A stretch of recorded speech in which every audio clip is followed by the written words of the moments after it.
So guys में यहाँ पे एनसीईआरटी बुक है 10th का। यहाँ पे देखेंगे कि प्रश्नावली 9.1 में मैंने 1 नंबर 2 नंबर 3 नंबर और 4 नंबर क्वेश्चन जो है यहाँ पे सॉल्व कर दिया है, जिसका आपको लिंक जो है डिस्क्रिप्शन बॉक्स में मिल जाएगा। डिस्क्रिप्शन जाके ओपन कीजिए, वहाँ पे मैंने इजी तरीका बताया हुआ है, या तो आप वीडियो के एंड तक वेट कीजिए, एंड बटन पे भी मैंने डाला रखा है, यहाँ पे आप देख सकते हैं। चलिए आज की इस वीडियो के अंदर हम 5 नंबर 6 नंबर और 7 नंबर 8 नंबर को सॉल्व करने वाले हैं। 4 क्वेश्चन इस वीडियो में सॉल्व करेंगे। चलिए हम सबसे पहले 5 नंबर क्वेश्चन को देख लेते हैं। यहाँ पे भूमि के 60 मीटर ऊंचाई पे एक पतंग उड़ रही है, मतलब भूमि से 60 मीटर ऊंचा है, ये पतंग उड़ रही है। पतंग में डोरी को अस्थायी रूप से भूमि के एक बिंदु पर बांधा गया है, मतलब उसकी जो डोरी है ना, किसी एक बिंदु पर भूमि पे बांधा गया है। भूमि के साथ जो है उसका झुकाव की बात करें तो 60 डिग्री है। यह मानकर कि जो डोरी है वो ढीली नहीं है, और डोरी की लंबाई हमको ज्ञात करने के लिए कहा जा रहा है। तो चलिए यहाँ पे हम आ चुके हैं। यहाँ पे आएंगे, सबसे पहले हम फिगर को ड्रॉ करेंगे। अगर आपने फिगर को अच्छी तरीके से समझ लिया ना तो बहुत इजी तरीके से आप बना पाओगे। तो सबसे पहले हम देख लेते हैं यहाँ पे क्या है, मेरा पतंग है। क्या है? पतंग है। और पतंग जो है धरती से कितने ऊंचा है? 60 मीटर ऊंचा पे है ना। डायरेक्ट यहाँ पे देखें ऊंचाई कितनी है, 60 मीटर। इसके बाद ये पतंग की डोरी है। डोरी जो है किसी बिंदु पर यहाँ पे बांधी हुई है, भूमि के बिंदु पे, और जो भूमि है और उस डोरी के बीच में जो एंगल बना है उसको 60 डिग्री बना है। तो आप ध्यान दें, ये मेरा 90 डिग्री हो जाएगा। अब 90 डिग्री के सामने वाली भुजा क्या होती है? कर्ण होती है, जिसको हम हाइपोटेनियस एच द्वारा रिप्रेजेंट करते हैं। ये मेरा एच हो गया। इस तरीके से देखें, ये मेरा पी हो जाएगा, और ये जो नीचे वाला है उसको आधार कहते हैं, इसको इंग्लिश में बेस कहा जाता है, इसलिए हम बी से इसे रिप्रेजेंट करेंगे। ठीक है। तो सबसे पहले आपको वैल्यू क्या निकालना है, आपको ये देखना है। तो मुझे डोरी की लंबाई निकालनी है। यहाँ पे डोरी की लंबाई क्या होगी? बी या सी मेरा डोरी की लंबाई है, और इसी की वैल्यू हमको फाइंड करनी है। साथ में आपको ये देखना है कि ये जो है मेरा P का वैल्यू दिया हुआ है, तो आपको P और H की वैल्यू निकालना है ना। मतलब कहने का मतलब ऐसा फॉर्मूला आपको यहाँ पे लगाना है जिसमें P भी आए और ये मेरा H भी आए। तो आप ध्यान दो कि साइन थीटा बराबर क्या होता है? P/H होता है। चलिए हम साइन की फॉर्मूला की सहायता से इसको फाइंड करते हैं। तो सबसे पहले यहाँ पे आपको लिखना होगा, मैंने लिख दिया है कि माना कि डोरी की लंबाई BC है। इसके बाद त्रिभुज ABC में, त्रिभुज ABC में क्या है? यहाँ पे एंगल A बराबर कितना है? 90 डिग्री। ठीक है, यहाँ एंगल A बराबर 90 डिग्री हो गया। अब यहाँ पे आप ध्यान देंगे कि यहाँ पे साइन थीटा की आपको लिखना है, अब लिखना है। इसके बाद साइन का वैल्यू लगाते हैं। साइन थीटा की जगह कितना लेंगे? 60 डिग्री। यहाँ पे दिया हुआ है तो 60 डिग्री लेंगे। साइन 60 डिग्री, तो साइन थीटा बराबर क्या होता है? P/H। तो P का वैल्यू कौन सा हो गया? ये हो गया है ना, AC हो गया। तो यहाँ पे लिखेंगे P का वैल्यू पहले AC हो गया, इसके बाद H की वैल्यू क्या हो जाएगा? BC हो जाएगा मेरा, है ना। तो यहाँ पे H का वैल्यू BC मैंने पुट कर दिया। अब जिसका मान है यहाँ पे साइन 60 डिग्री के, साइन 60 डिग्री की जो मान होता है √3, अब बाई कितना होता है? 2 होता है। तो आपको ये चीज लिखना होगा। इसके बाद AC तो आपको यहाँ पे दिया हुआ है, A और C की वैल्यू कितनी दी हुई है? 60 मीटर। यहाँ पे 60 हम लिखेंगे, और BC का वैल्यू तो मुझे निकालना है। आप देखो इस तरीके से आ गया, तो आप क्या कीजिए, आप क्रॉस मल्टीप्लाई कीजिए। मैं इसको क्रॉस मल्टीप्लाई करूंगा तो यहाँ पे B से इसको गुना करूंगा, तो BC इंटू क्या हो जाएगा? √3 हो जाएगा। और जब इसको मल्टीप्लाई करेंगे तो कितना हो जाएगा? ये 120 हो जाएगा, है ना। अब इसको क्या करना है? BC को रहने देना है। यहाँ पे मैं BC को रहने देता हूं, क्योंकि BC का वैल्यू निकालना था आपको। तो 120 हो जाएगा, और ये नीचे चला जाएगा √3, है ना, √3। अब देखो इस तरीके से इस फॉर्मेट में आपको आंसर आ चुका है। लेकिन आपको क्या करना है? इसका प्रमेयकरण कर लेना। ठीक है, सबसे पहले मैं इसका प्रमेयकरण कर लेता हूं। तो यहाँ पे आपको अब यहाँ पे करना है, यहाँ पे प्रमेयकरण, यहाँ पे आपको लिख देना है प्रमेयकरण करने पर। ठीक है, यहाँ पे आप लिखो, अगर हरों का लिखना चाहते हो तो हरों का आप लिख दो। इसके बाद प्रमेयकरण कर लेते हैं। यहाँ पे 120 है, रूट अंडर में कितना है? नीचे में 3 है, तो √3 का √3 से मल्टीप्लाई कर देंगे यहाँ पे। अब देखिए यहाँ पे क्या हो जाएगा? यहाँ पे क्या आ जाएगा आपका? 120 √3 आ जाएगा। और जब यहाँ पे रूट से रूट तो कट कैंसिल हो जाएगा, तो ये 3 बच जाएगा। तो यहाँ पे 3 से आप कटोगे तो कितना आएगा? 40 टाइम्स में ये कट जाएगा। तो ये कितना आ गया? 40 √3 आ गया। मीटर में है तो आपको मीटर यहाँ पे ध्यान से आपको डालना है। तो यहाँ पे मीटर आप जो है आंसर आ गया। यहाँ पे आप देख सकते हैं कि यहाँ पे मुझे जो वैल्यू है BC की वो कितना निकल के आ गई है? 40 √3 मीटर। ठीक है, तो आपको यहाँ पे लिख देना है। इसीलिए डोरी की लंबाई कितना हो गया? 40 √3 मीटर। ठीक है, आपके एनसीईआरटी बुक में जो है ऐसे ही दिया गया है, तो इसका आंसर ये हो गया। चलिए आगे नंबर क्वेश्चन। अब हम 6 नंबर क्वेश्चन को देखते हैं। यहाँ पे 6 नंबर क्वेश्चन है कि 1.5 मीटर लंबा एक लड़का है जो 30 मीटर ऊंचे भवन की कुछ दूरी पर खड़ा है। जब वह ऊंचे भवन की ओर जाता है तब उसकी आंख से भवन की जो शिखर का उन्नयन कोण होता है, पहले कितना था? 30 था, और उसके बाद 60 हो जाता है। बताइए कि वह भवन की ओर कितनी दूर तक जो है चला। ठीक है, कितनी दूरी वहां पे तय किया, इसका वैल्यू आपको निकालना है। चलिए इसको हम देखते हैं। चलो यहाँ पे सबसे पहले इसकी फिगर को समझते हैं। यहाँ पे देख सकते हैं कि ये जो है 30 मीटर ऊंचा एक भवन है, जिसका नाम क्या है? CF आप कह सकते हैं। C से F तक ये भवन है। इसके अलावा यहाँ देखिए तो यहाँ पे AE क्या है? एक लड़का है जिसका लंबाई कितना दिया गया? 1.5 मीटर है ना। इसके बाद देखिए तो जहां पे ये लड़का खड़ा था ना, तो जो भवन के शिखर का उन्नयन कोण था वो 30 डिग्री था, लेकिन कुछ दूर जो है यहाँ पे चल के जाता है भवन की ओर, तो ये 60 डिग्री हो जाता है। कितना? 60 डिग्री। तो यही आपको AD का वैल्यू पूछ रहा है कि ये जो है कितना दूरी तक तय किया, वही आपको वैल्यू को AD का वैल्यू वैल्यू आपको निकालना है। तो सबसे पहले आप फिगर में ये समझें कि आपको क्या करना होगा। यहाँ पे आप देखिए कि 1.5 मीटर अगर यहाँ से यहाँ तक की दूरी है तो यहाँ से लेके यहाँ तक की दूरी क्या हो जाएगा 1.5 मीटर, इधर भी हो जाएगा, होगा ना, यहाँ से यहाँ तक की दूरी 1.5 मीटर। तो ये टोटल भवन की लंबाई कितनी थी, 30 थी। तो हम अगर आपसे ये पूछे कि बी और सी की लंबाई कितनी हो गई तो 30 मीटर में से हम क्या करेंगे, ये जो लड़का का ऊंचाई है ये घटा देंगे यहाँ से तक यहाँ की ऊंचाई, तो इतना दूर का बाद बाकी यहाँ से यहाँ तक का बीसी का लंबाई निकल जाएगा। बीसी की लंबाई निकाल लेते हैं ताकि बीसी का जो मेरा लंबाई निकल जाएगा। तो यहाँ से ये ट्रायंगल लेंगे तो इसकी वैल्यू निकल जाएगी। अगर इसका वैल्यू हमको निकल जाएगा तो फिर इसका वैल्यू रहेगा पहले से ही, इसका वैल्यू भी निकल जाएगा। तो पूरा एक बड़ा वाला ट्रायंगल को हम ले लेंगे, अगर बड़ा वाला त्रिभुज को ले लेंगे तो उसमें इसका मान जो है हम रख देंगे तो एडी का मान ये निकल जाएगा, है ना। तो बस यही काम करना है आपको। तो यहाँ पे देखेंगे कि एसी बराबर क्या है, मेरा एसी बराबर क्या है, बीएफ है, तो बराबर कितना है 1.5 मीटर है। तो यहाँ पे हम बीसी का वैल्यू अगर निकालते हैं तो यहाँ पे बीसी का वैल्यू अगर हम निकालेंगे तो क्या हो जाएगा, सबसे पहले भवन की ऊंचाई क्या थी, सीएफ थी। तो सीएफ में से क्या करेंगे हम बीएफ की वैल्यू को निकाल देंगे, घटा देंगे, सॉरी यहाँ पे घटा देंगे। तो सीएफ की वैल्यू पहले कितनी थी 30 मीटर, घटेगा कितना 1.5 मीटर, यही ना, यहाँ से यहाँ तक 1.5 मीटर है तो घटाएंगे तो कितना बच जाएगा, ये 28.5 मीटर जो है यहाँ से लेके यहाँ तक, मतलब बीसी की लंबाई आपको निकल चुकी है। चलिए अब इसको सॉल्व करते हैं। सबसे पहले आपको ये लिखना होगा कि माना कि भवन की ऊंचाई सीएफ है और लड़का ए बी और ए डी दूरी तय किया, मतलब यहाँ से लेके यहाँ तक दूरी है तय किया हुआ। इसके बाद मैंने ये चीज आपको लिख दिया कि एसी बराबर क्या है, बीएफ है बराबर 1.5 मीटर, बीसी का वैल्यू यहाँ पे निकाल लिया। सबसे पहले हम छोटे वाले ट्रायंगल को लेंगे, यहाँ पे देखेंगे कि क्या है डी बी सी, या तो सी बी डी आप कह सकते हैं। तो मैं सिंपल से यहाँ पे लिख देता हूं। अब आपको लिखना होगा अब डी बी सी में, अब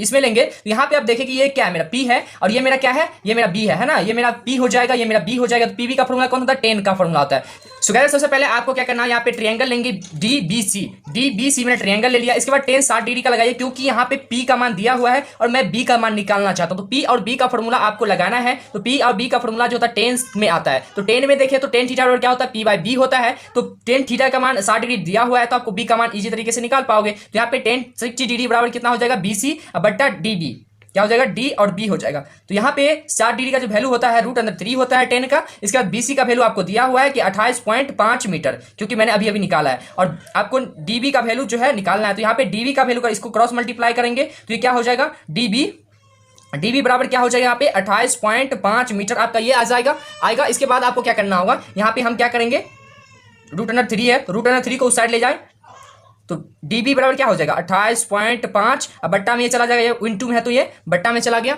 अब ये देखिए यहाँ पे मुझे जो है यहाँ से लेके यहाँ तक की लंबाई जो है निकल चुकी है। कितना निकला है यहाँ पे 28.5 बट्टा √3 मीटर यहाँ से निकल चुका है। अब मुझे ये वैल्यू जो है निकालना है। तो चलिए हम एक बार क्या करते हैं, बड़े वाला ट्रायंगल को लेते हैं, ABC का लेते हैं, ठीक है, ABC को लेते हैं। तो यहाँ पे आपके लिखना होगा, अब फिर लिखना अब त्रिभुज ABC में, ठीक है, अब त्रिभुज ABC में हम लेंगे। तो यहाँ पे आपको क्या लेना होगा, आप यहाँ पे आप देखें तो यहाँ पे ध्यान दीजिएगा, ये मेरा P हो गया और ये मेरा B हो गया। तो P और B का फॉर्मूला किस में आता है, 10 में ही आता है ना। तो 10 कितना डिग्री का मान लगाएंगे, 30 डिग्री का मान। यहाँ पे 30 डिग्री दिया हुआ है, वैसे 30 डिग्री का मान लगाते हैं। तो 30 डिग्री बराबर क्या होता है, यहाँ पे लिखोगे आप 30 डिग्री बराबर क्या होता है।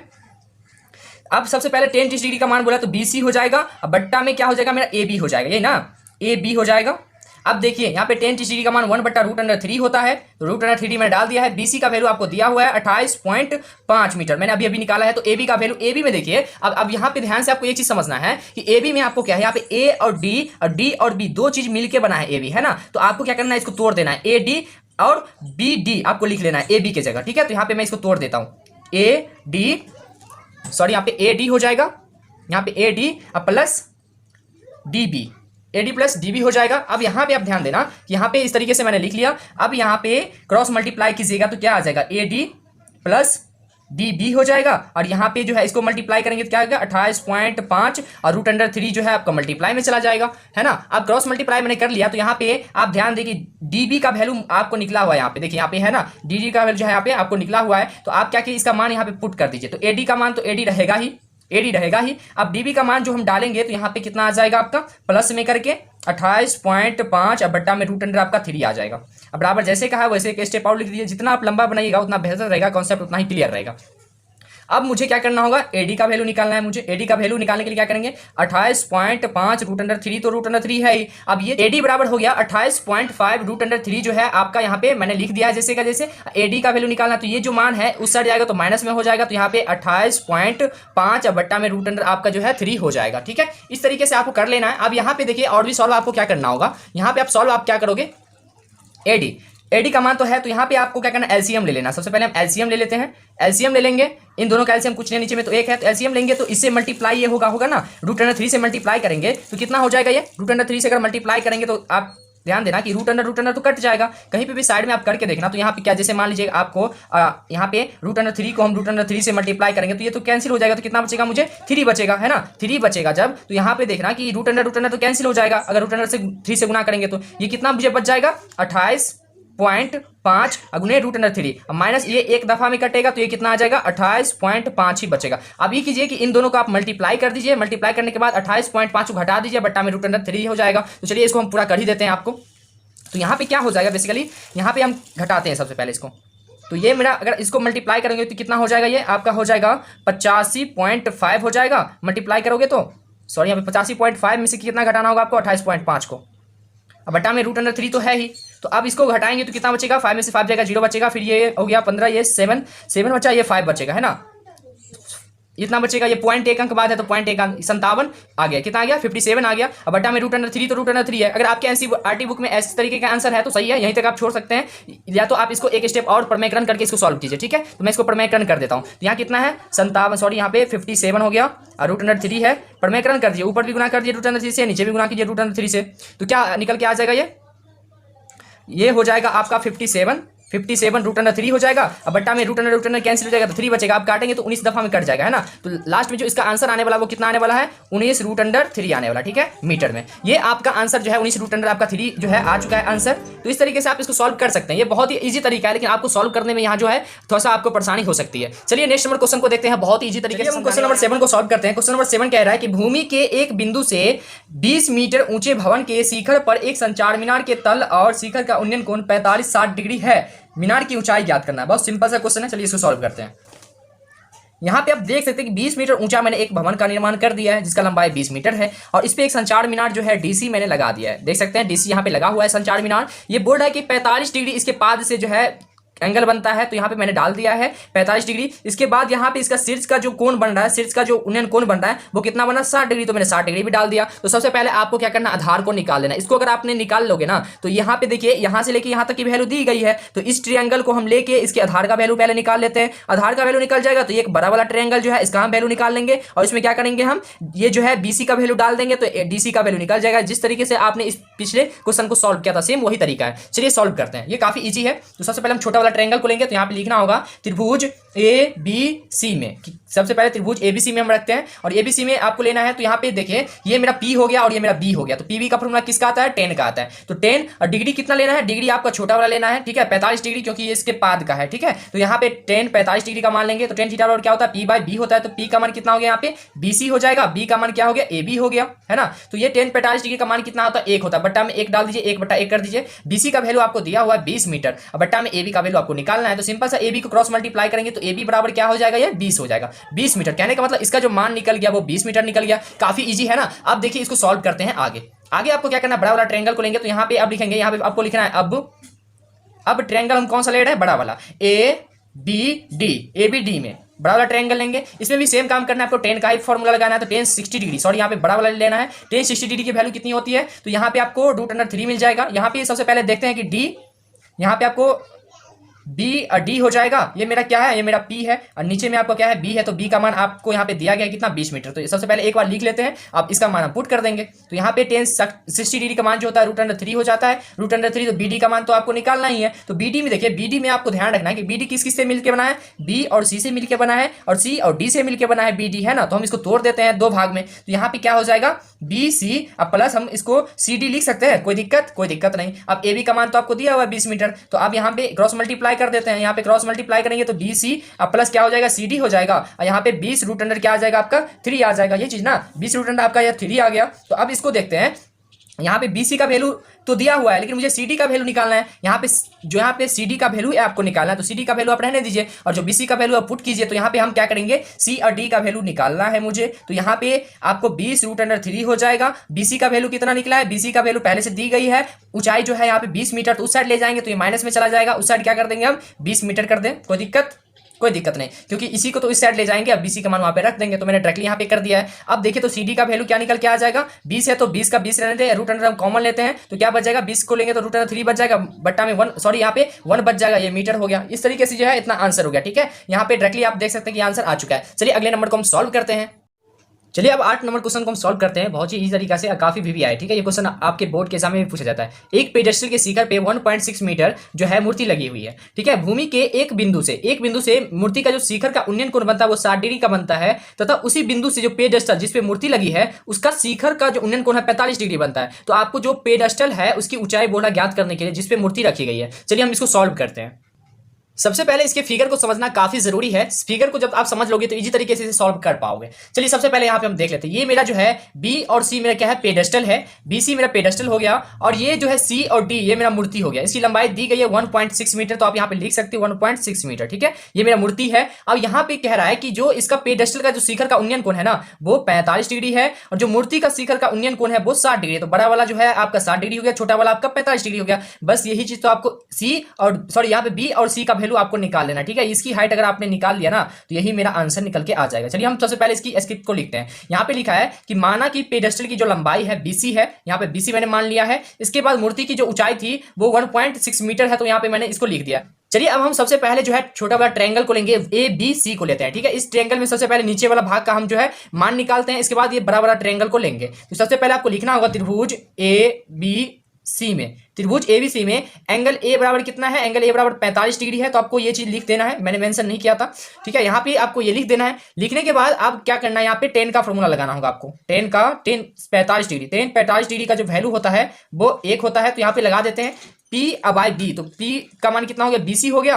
यहाँ पे BC आपको लिख देना है, और B का जो वैल्यू आपका निकल के आ जाएगा वो AB आएगा। तो यहाँ पे 10 45 डिग्री का मान 1 होता है, तो यहाँ पे 1 मैंने लिख दिया, और B और C बट्टा A और B हो जाएगा, ये ना। अब क्रॉस मल्टीप्लाई कीजिए, आप क्रॉस मल्टीप्लाई कीजिए यहाँ से इसको यहाँ से, तो A और B, AB बराबर मेरा क्या हो जाएगा, यहाँ पे BC हो जाएगा। तो कहने का मतलब आपको एक चीज ध्यान देना है, इसको हम समीकरण फर्स्ट मान लेते, ठीक है। इसको फर्स्ट मान लेते हैं। जहां पे अगर ए बी रहेगा ना तो हम वहां पे बीसी लिख सकते हैं, जहां पे बीसी रहेगा वहां पे ए बी लिख सकते हैं। क्यों? क्योंकि इसका दोनों का मान जो है सेम ही आने वाला है। तो चलिए अब आगे देखते हैं। अब हम बड़ा बड़ा ट्रायंगल को लेते हैं, यहाँ पे ए बी और डी को लेते हैं, ठीक है। ए बी डी को लेते हैं, तो यहाँ पे आपको लिखना होगा, फिर क्या लिखना होगा, फिर त्रिभुज ए बी डी में, ठीक है, इसमें लेंगे। अब हम चलिए बड़ा वाला ट्रायंगल को लेते हैं, ए बी और डी को लेते हैं ना। यहाँ से यहाँ पे आप देखोगे तो यहाँ पे जो है इसका मान हम लेते हैं, यहाँ से लेके ये जो है ये बड़ा वाला ट्रायंगल को लेंगे। बड़ा वाला ट्रायंगल में आप एक चीज ध्यान देना कि जहाँ पे अगर हम बी डी लिखेंगे तो यहाँ पे 2 टुकड़ा है इसका बी डी का, एक है बी सी है, एक है सी डी। तो जहाँ पे हम बी डी लिखेंगे तो उसको 2 टुकड़ा में लिख सकते हैं, B C plus D C लिख सकते हैं ना। तो यही चीज आपको समझना है, बस इतना चीज आपने समझ लिया ना तो काफी इजी तरीके से इसको सॉल्व कर पाएंगे। चलिए यहाँ पे 10 60 डिग्री का मान जो होता है √3 होता है, तो मैंने वो लिख दिया है। इसके बाद यहाँ पे बी डी, तो बी डी में देखें तो बी डी में मैंने अभी बताया था, बी डी किसके मिलके बना है, एक बीसी हो जाएगा, इसमें क्या आ जाएगा, एक सीडी आ जाएगा। तो बीसी सीडी से मिलके बना है, तो यहाँ पे एबी हो जाएगा। अब चलिए इसको क्रॉस मल्टीप्लाई करेंगे, तो क्रॉस मल्टीप्लाई में क्या होगा, एबी √3 होगा, और एबी √3 तो बीसी प्लस सीडी का जो मान दिया गया है 1.6 मीटर है ना। यहाँ पे आपको मैं फिगर में दिखा देता हूँ कि यहाँ पे सी और डी का जो मान है 1.6 मीटर, जो मूर्ति की लंबाई है वो दिया गया है। तो चलिए अब देखते हैं, इसका मैंने मान जो है पुट कर दिया। अब चलिए यहाँ पे ध्यान देना आप कि यहाँ पे जो है मुझे वैल्यू किसकी निकालनी है, बीसी की वैल्यू निकालनी है ना। आपको बीसी का वैल्यू निकालना है कि ये मेरा पेडेस्टल है, बीसी मेरा पेडेस्टल है, इसी की तो मान आपको निकालना है। तो अब मुझे बीसी का जो मान निकालना है, तो यहाँ पे तो ए भी दिया गया है, तो हम क्या करें, यहाँ पे समीकरण 1 में जो है ए बी बराबर हम लिख सकते हैं इसको बीसी, ठीक है। तो यहाँ पे हम क्या करेंगे, यहाँ पे हम इसको बीसी कर देते हैं, क्या करेंगे बीसी, क्योंकि दोनों का मान सेम है, तो बीसी √3 हो जाएगा। यहाँ पे आपको लिख देना समीकरण 1 से, ठीक है। यहाँ पे आप लिख सकते हो, इसको मेंशन कर दो यहाँ पे समीकरण 1 से, समीकरण 1 से, ठीक है। समीकरण 1 से मैंने कर दिया इसको। अब यहाँ पे जो है बीसी का मान तो बीसी रहेगा ही, प्लस 1.6 तो ये रहेगा ही। अब क्या करेंगे, हम बीसी को रहने देते हैं, इससे √3 हो जाएगा।